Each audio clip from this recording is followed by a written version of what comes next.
तुमचा विश्वास आमची बातमी। आज समृद्धी महामार्गाचं उद्घाटन होणार आहे। उद्घाटनाच्या कोनशिलेचे अनावरण करत असतानाच जर या सरकारने याची श्वेतपत्रिका जर प्रकाशित केली तर अधिक बरं होईल। याचे कारण असे की यामध्ये मोठा भ्रष्टाचार झालेला आहे। हा प्रकल्प आरंभीला 55,000 कोटीचा होता, मात्र शेवट होत असताना हा 70,000 कोटीचा झाला।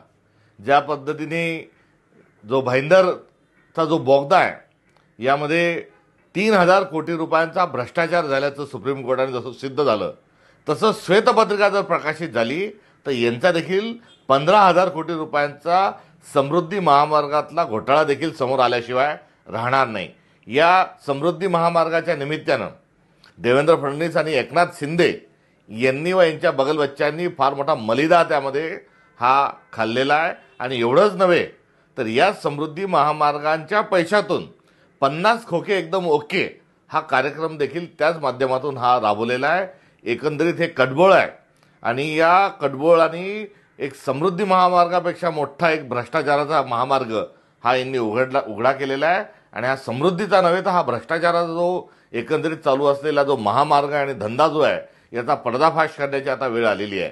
त्यामुळे या सरकारमध्ये जर नैतिकता शिल्लक असेल आणि भ्रष्टाचार यामध्ये जर झालेला नसेल तर यांनी समृद्धी महामार्गाची श्वेतपत्रिका जाहीर करावी की एकंदरीत किती पैसा लागला आणि कोणकोणत्या पुलाला कोणकोणत्या भागात किती पैसे लागले याचा त्यांनी लेखाजोखा दिला पाहिजे। प्रत्येक किलोमीटरला किती पैसे लागले हेही त्यांनी सांगितलं पाहिजे। शेतकऱ्यांना किती पैसे दिले, कॉन्ट्रॅक्टदाराला किती पैसे दिले, झाडं लावायच्या नावावर किती पैसे दिले आणि आता टोलच्या माध्यमातून किती पैसे उकळणं सुरू आहे याचा संपूर्ण लेखाजोखा हा श्वेतपत्रिकेच्या माध्यमातून या समृद्धी महामार्गाचा सरकारने तात्काळ स्वरूपामध्ये हा जाहीर करावा आणि श्वेतपत्रिका प्रकाशित करावी ही आमची मागणी आहे।